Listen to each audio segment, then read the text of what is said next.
Aujourd'hui, nous sommes le 15 décembre et c'est la journée internationale du thé. À cette occasion, nous sommes allés à la rencontre de Cyril, pharmacien dans la mythique herboristerie du Père Blaise. L'herboristerie, pour moi, c'est une composante de la phytothérapie. La phytothérapie, c'est se soigner par les plantes. Parce que pour moi, l'herboristerie, c'est vraiment l'utilisation de la plante sèche pour tisane, et la phytothérapie, ça englobe tout. Ça englobe aussi l'aromathérapie, donc se soigner avec les huiles essentielles. Euh, voilà. Comment l'expliquer? En fait, c'est très simple, c'est prendre soin de sa santé par les plantes. Le cœur de métier du Père Blaise, c'est effectivement de l'herboristerie, donc l'utilisation de plantes sèches pour tisane. Après, on s'adapte, euh, à nos jours actuels, et de la même manière qu'il est compliqué de faire prendre par exemple la tisane élixir de la peau, qui est un mélange synergique de plantes dépuratives de la peau, qui va être parfait pour lutter contre l'acné, on sait que ça va être compliqué de le faire prendre à un adolescent qui est au collège ou au lycée. Donc l'idée, là on va le proposer sous forme de gélules, plus simple à prendre. Et l'idée c'est d'avoir globalement toutes les plantes qu'il est possible d'avoir et sous un maximum de formes galéniques différentes. Donc les formes galéniques, ça va être soit plantes sèches pour tisane, ça va être des gélules qui contiennent de la poudre de plante ou de l'extrait sec de plante, qui est un nébulisa plus concentré en principe actif.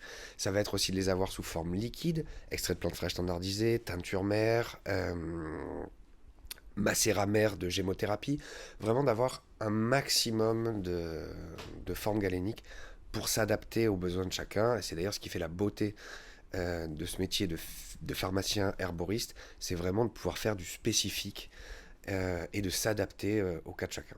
Que autant pour tout ce qui est santé, curatif, on va utiliser de l'eau bouillante pour extraire un maximum de principes actifs à des plages de température différentes.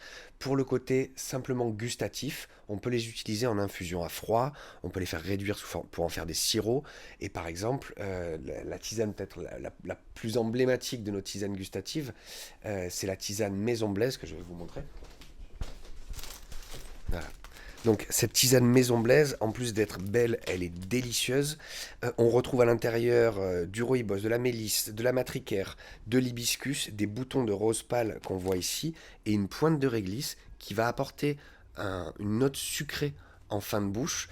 Et du coup, on est sur une boisson qui, l'été, est top.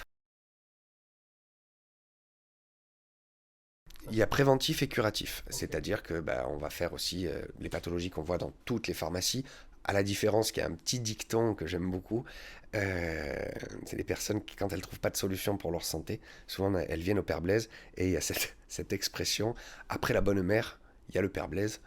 Et c'est vrai que ça fait plus de 200 ans qu'on prend soin de la santé des Marseillais et des Provençaux. L'hiver, et en fait ça commence, parce que le but c'est de faire aussi du préventif pour éviter de tomber malade. On va commencer dès le dernier, dès l'automne, même à partir du mois de septembre, on va stimuler, c'est la rentrée scolaire pour les enfants, c'est la reprise de l'activité, on va stimuler son système immunitaire, histoire de passer un hiver tranquille.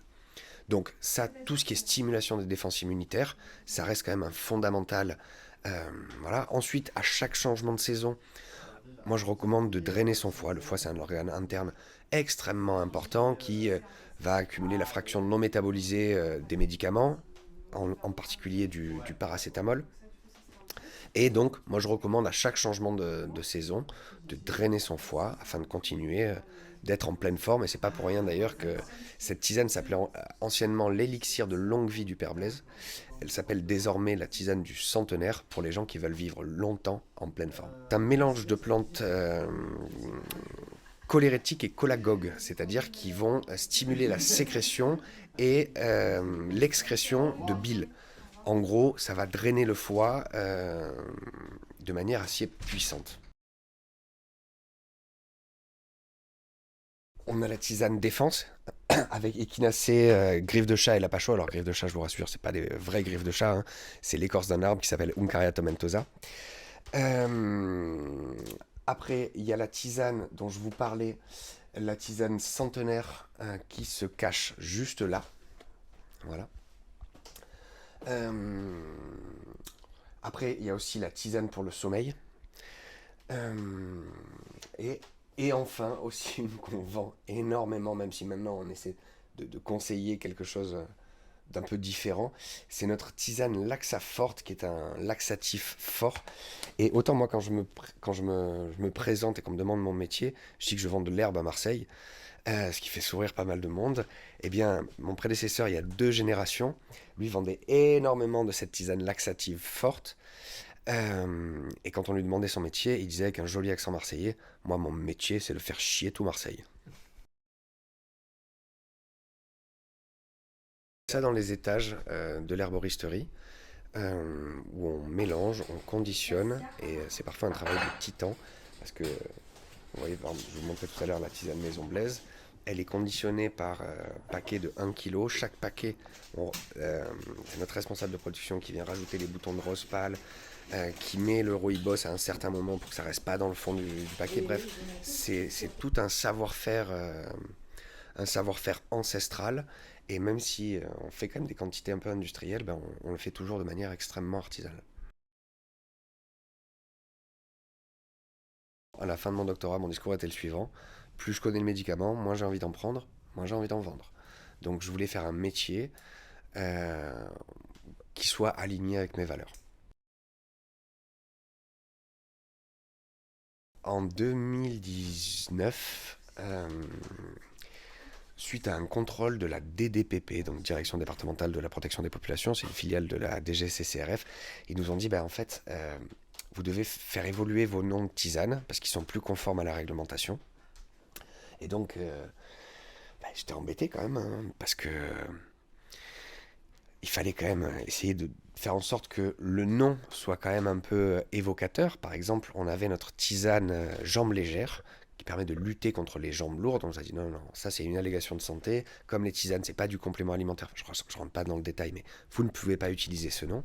Et j'ai dit ok, comme on est de Marseillais depuis plus de 200 ans, eh ben on va utiliser euh, des noms marseillais.